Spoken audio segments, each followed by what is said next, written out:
Meus irmãos, minhas irmãs, saudações em Cristo Jesus. Falaremos sobre o tema profanação do utensílio da nova aliança. Daniel 5:3 está escrito: trouxeram os utensílios de ouro que foram tirados do templo da casa de Deus que estava em Jerusalém, e beberam neles o rei, os seus grandes, suas mulheres e concubinas.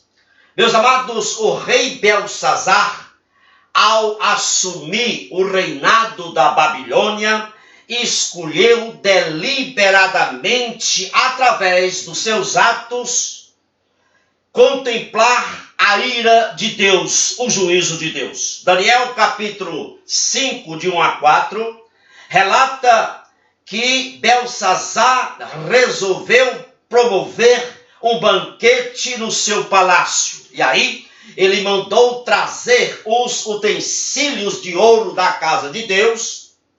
E ali ele e todos os seus convidados beberam vinho nos utensílios e passaram a dar louvores aos deuses de ouro, de prata, de ferro, de cobre, madeira e pedra. Nos versículos 5 e 6 do capítulo 5 de Daniel, nós encontramos uma cena terrível, no clímax, no auge da profanação de Belsazar e seus convidados. Veio à tona a ira de Deus, o juízo de Deus. Os dedos de uma mão passaram a escrever na parede do palácio de Belsazar, a ponto de Belsazar ficar profundamente convulsionado.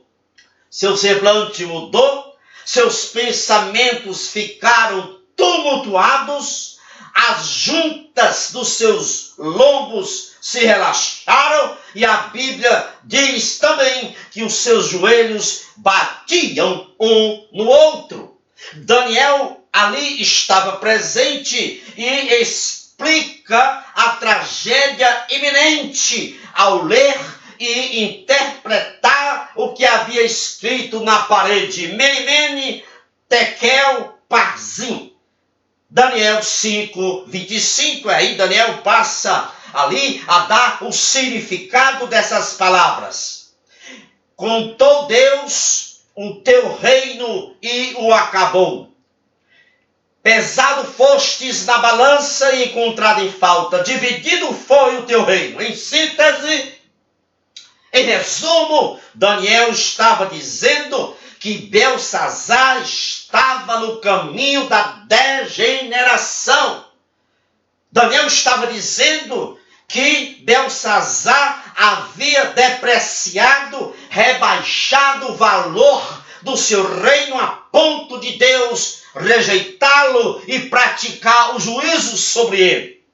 Deus irrompeu sobre Belsazar, confrontando diretamente com a escritura na parede de uma forma inflexivelmente objetiva e assustadora.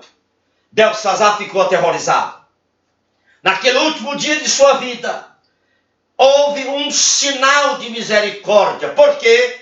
Porque Daniel estava ali presente. A primeira lição para as nossas vidas é: não esqueça disso. O juízo de Deus, sempre no juízo de Deus, diante do juízo de Deus, sempre encontramos a misericórdia.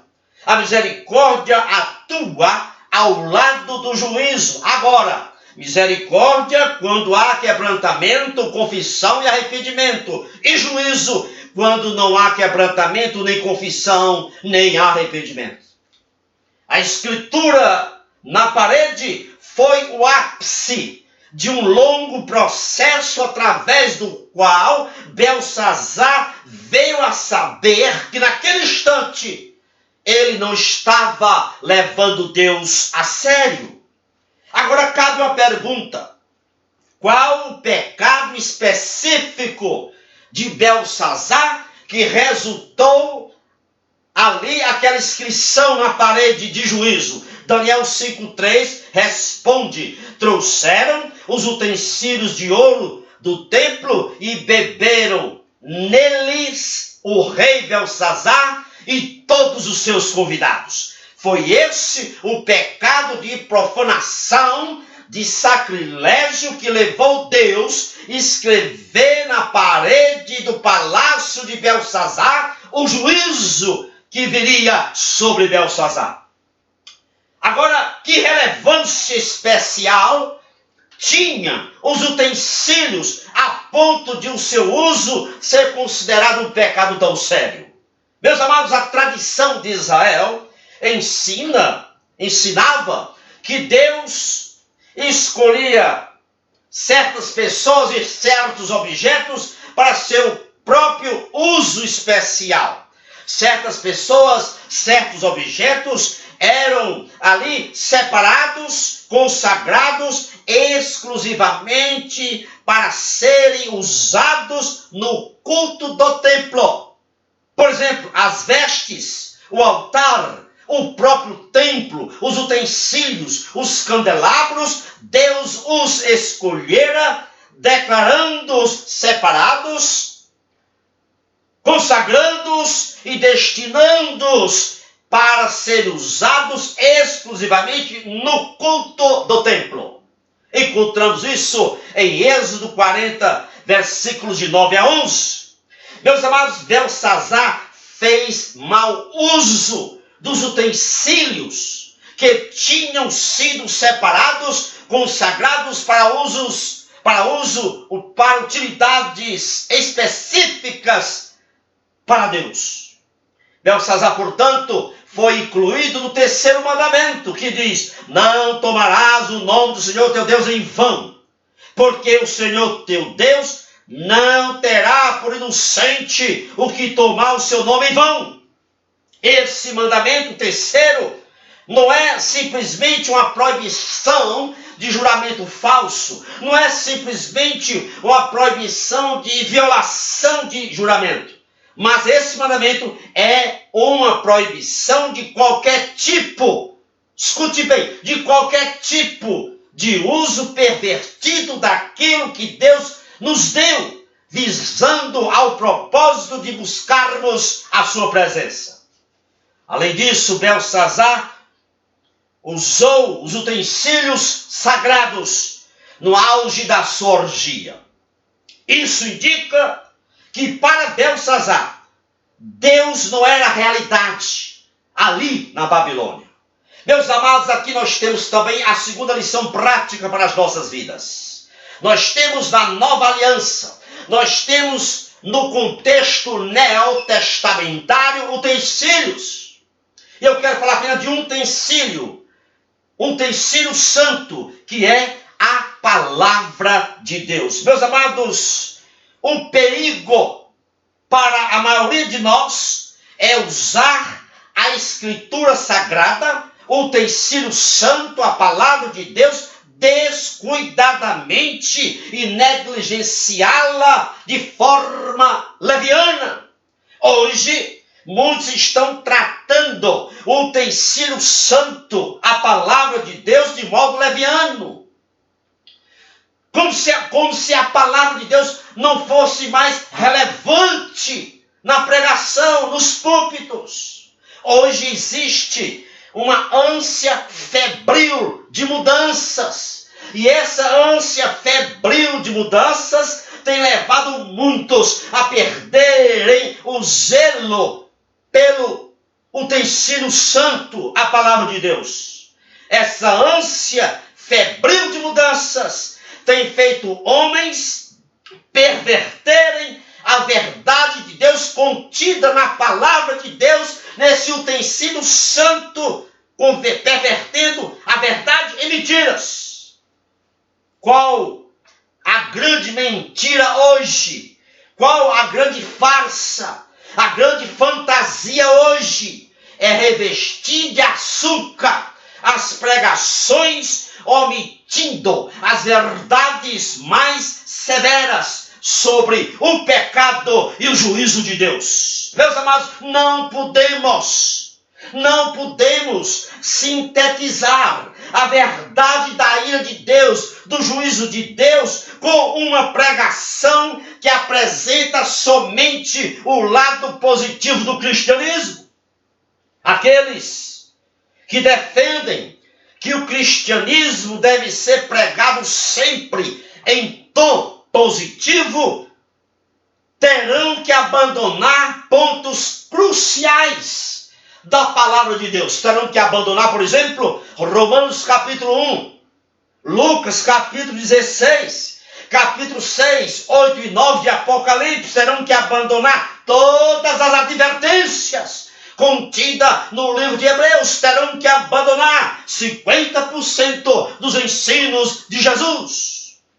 Meus amados, alguns dizem que na pregação das Escrituras, na pregação desse utensílio santo que é a palavra de Deus, se deve usar nova terminologia para que a mente científica e culta da atualidade possa ser impactada. Isso é nada mais, nada menos do que contextualizar as pregações pelos padrões do mundo.